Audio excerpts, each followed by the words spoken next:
Bonjour à tous, bienvenue sur Mos Muscular, j'espère que vous allez bien. Comme d'habitude, avant de commencer cette vidéo, pensez à vous abonner à la chaîne, mettre un petit like sur la vidéo pour vous soutenir. Et on commence cette vidéo avec Greg qui avait fait une petite tentative pour gagner une pro card après le FIBO. Il l'a fait ici au Portugal ce week-end et malheureusement, après avoir gagné sa classe, la classe A, et n'a pas pu gagner l'overall. Il est encore passé de très près de sa pro card, ce qui est très dommage pour lui parce que franchement, je trouve qu'il la mérite. Il a vraiment essayé de l'avoir, mais malheureusement, c'est vraiment passé de très peu. Celui qui l'a gagné, qui s'appelle Omidi, en plus est vraiment stupéfiant. Il a un physique incroyable. Autant c'était vraiment discutable par rapport à par rapport au FIBO, par rapport à la deuxième place au FIBO pour Greg, mais autant ici je peux un peu comprendre la raison pour laquelle l'autre ait pu gagner. Il a vraiment un physique très impressionnant, des magnifiques bras d'ailleurs. Donc voilà, c'était vraiment passé pas loin pour lui. Maintenant, c'est un peu repos jusqu'à jeudi avant de voir ce qu'ils vont faire, avant d'aviser. Mais voilà, tout ce que je peux vous dire, c'est que ce n'est pas fini encore pour Greg. Je ne dirai rien de plus là-dessus, mais c'est pas encore terminé. On a aussi eu l'Arnold au Brésil, là où Leandro Pérez a gagné en bodybuilding. Il était bien meilleur qu'à Détroit d'ailleurs, il a vraiment amélioré son physique en termes de conditions surtout. La taille était plus fine, plus sec, plus dur, donc franchement ça a été une plutôt belle réussite pour lui.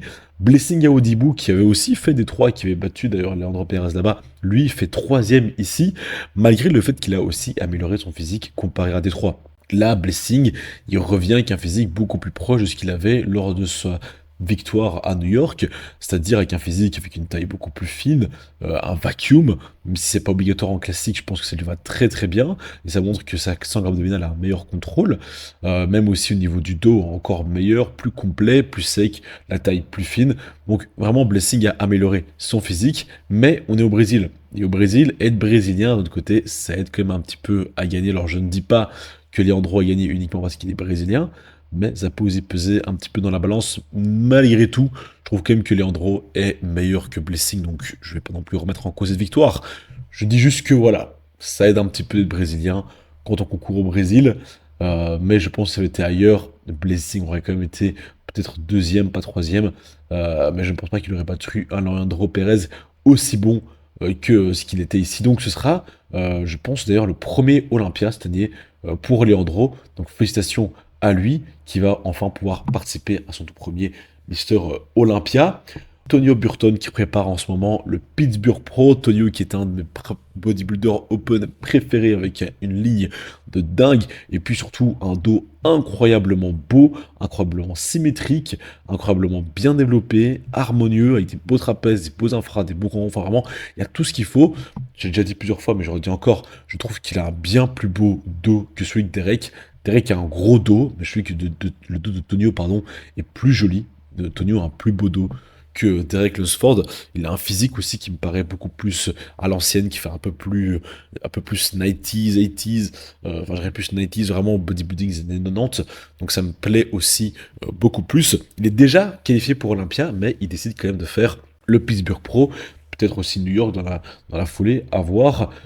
Tonio est du genre à concourir en généralement plusieurs fois, donc je serais pas étonné de le voir faire New York aussi derrière une victoire. Alors peut-être facile ou pas, ça on verra. Passera quand même du niveau. Il y aura quand même Raphaël Brendao qui viendra pour l'affronter et essayer de gagner justement cette compétition à Pittsburgh et à New York pour choper enfin une qualification pour Olympia. Maintenant, j'ai un peu des doutes par rapport à Raphaël. Il est plus sec que ce qu'il ne l'était pour la compétition de l'Arnold, pour la préparation. Donc c'est déjà un peu plus rassurant. Mais quand je vois la condition actuelle, je me dis qu'avec le reste de temps qui reste, il doit encore sécher pas mal et aller taper un peu plus dans le fessier, surtout au niveau des strides, la découpe. Ça manque vraiment de découpe sur le bas du fessier. Donc vraiment, aller vraiment chercher cette condition-là. J'espère quand même que Raphaël arrivera en condition comparée à l'Arnold. Et s'il arrive en condition, à ce moment-là, ça peut faire quand même une battle assez hard contre Tonio. Il sera hyper intéressant de voir ça dans moins de semaines.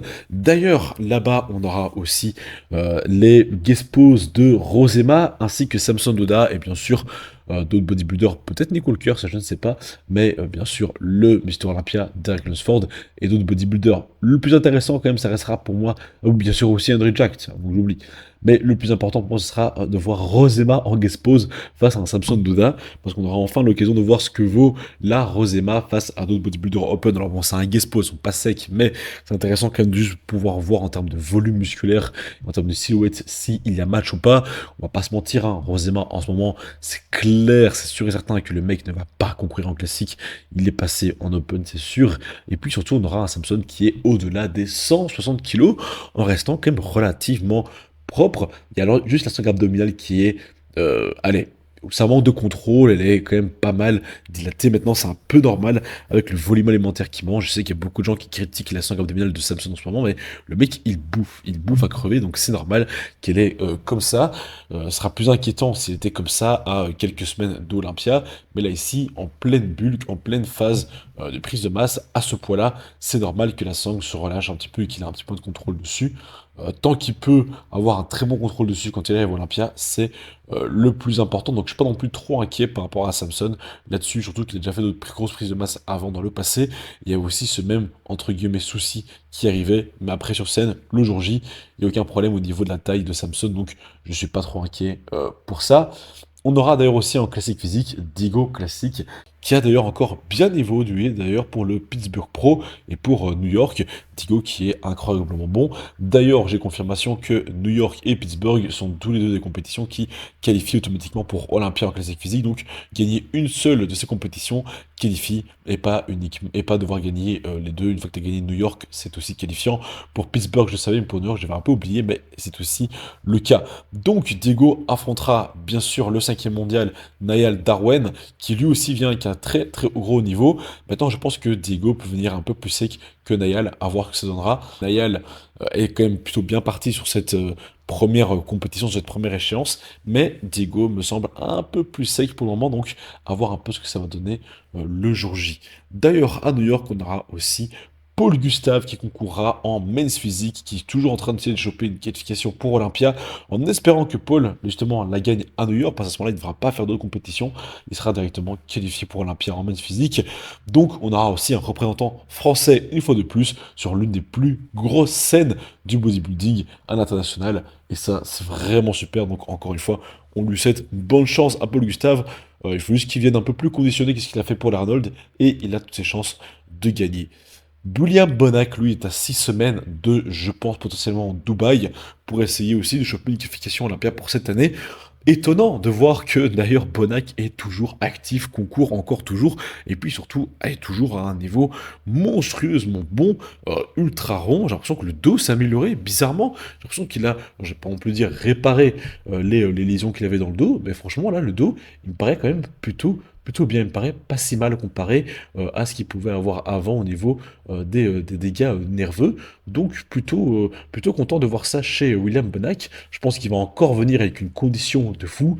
Il fera probablement aussi la compétition au Portugal, peut-être Espagne, généralement il fait toujours c'est un peu ces compètes-là, ainsi que Dubaï. Donc probablement qu'il chopera une ou plusieurs qualifications à Olympia, on verra. Mais en tout cas, je suis étonné et en même temps très content de voir le niveau de Bonac en ce moment et de voir qu'il continue de concourir encore dans des grosses compètes comme ça. Et donc se dire qu'on le verra encore à cette année à Olympia, il est extrêmement constant avec Brandon Curry. C'est quand même d'ailleurs très drôle de voir ces deux-là continuer un peu à se battle jusqu'à Olympia. Alors c'est toujours Brandon qui gagne, mais je sais pas, je trouve ça un peu drôle de voir ces deux vétérans continuer à faire leur truc, à faire le bout de chemin, à continuer de progresser, et après ils se retrouvent à chaque fois à Olympia. C'est assez drôle. Je dis par rapport à eux deux, je les compare un petit peu parce qu'ils font un peu partie de la même génération de bodybuilders. Ils ont été fortement comparés. D'ailleurs, la victoire de Brandon Curry, le deuxième était William Bonac, et il était vu comme celui qui pouvait peut-être potentiellement pouvoir battre Brandon Curry. Donc c'est pour ça aussi qu'il les compare aussi beaucoup, parce qu'il y a une forme de petite rivalité entre les deux qui est intéressante à souligner.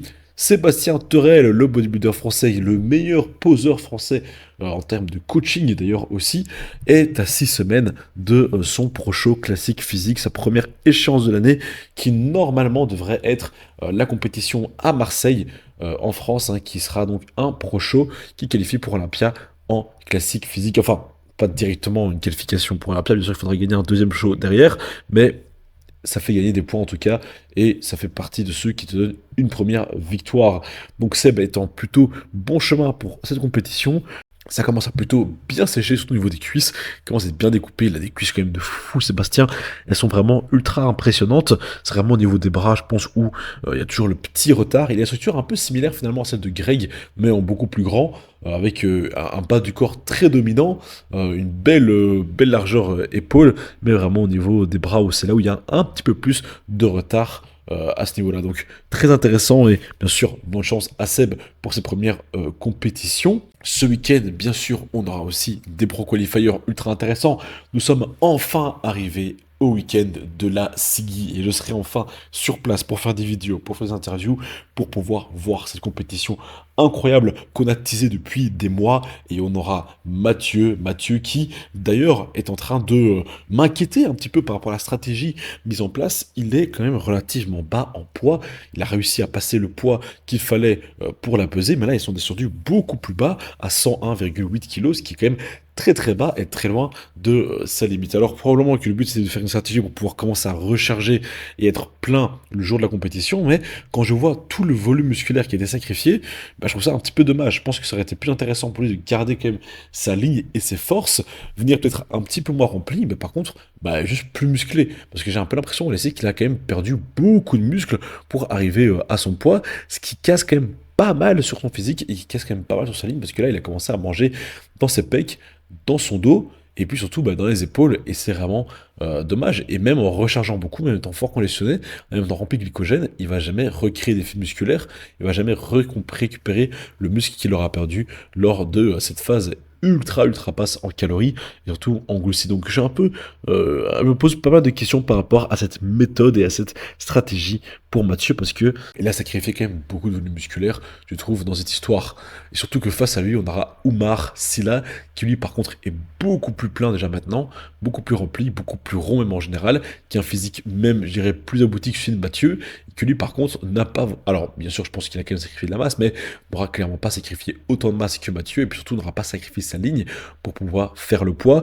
Donc c'est quand même, je sais pas, peut-être une erreur de stratégie, parce qu'en face, il y a quand même des gars comme Oumar qui lui par contre ne font pas ce genre d'erreur. Enfin en tout cas, le coach et les coachs d'Oumar ne font pas ce genre d'erreur.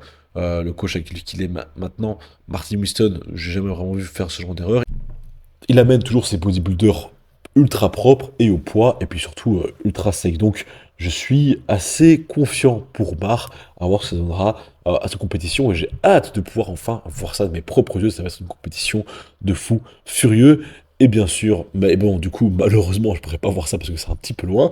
Mais bien sûr, on aura la première tentative de Procard de Samuel Hartmann aussi ce week-end, et qui a continué de progresser au niveau de la sèche depuis le Pro Qualifier à Toulouse. Hein. Comme j'avais dit, la stratégie était de pas trop se fatiguer pour Toulouse et de pouvoir se concentrer sur avoir un physique abouti pour les Pro Qual, et clairement, eh bien, cette promesse a été tenue, et les physiques, enfin le physique en tout cas, est bien plus abouti. D'après lui, il manque encore 5% avant d'être à son plein potentiel, avant d'être à son plein potentiel ici en classique, mais on peut déjà voir que le look est ouf, le physique est déjà bien meilleur, la découpe dans les cuisses, elle est bien plus profonde et bien mieux découpée simplement que pour le premier, alors j'allais dire Proqual, mais son premier show hein, pour Toulouse, pardon. Donc le physique est plutôt bien amélioré, bien meilleur.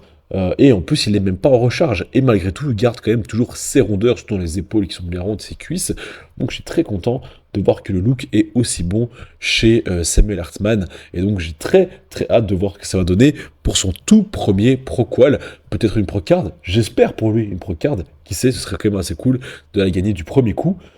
Surtout que là, ici, il arrive quand même avec les fesses bien striées, donc ce n'est pas impossible non plus. Mais après, voilà, il y a quand même du très haut niveau dans ce genre de compétition. Il faut quand même pas oublier que tous ces Proqual-là sont animés par énormément de mecs avec des niveaux de fou. Et Samuel est encore un petit poisson dans cette grande mare. Enfin, un gros poisson, mais un nouveau poisson. C'est plutôt ça le bon terme. Un nouveau poisson, un gros poisson, mais un nouveau poisson dans cette énorme mare. Et il a quand même face à lui des mecs qui cherchent des Procards depuis quand même assez longtemps. Et donc qui me semble peut-être un petit peu plus expérimentés sur la NPC, bien que Samuel a quand même énormément d'expérience en WMBF, il a quand même été champion du monde, donc il est quand même très expérimenté par rapport à la scène et par rapport à la gestion de la pression. Donc je pense pas que Samuel aurait de problème pour gérer la pression, pour avoir ses pro-cards.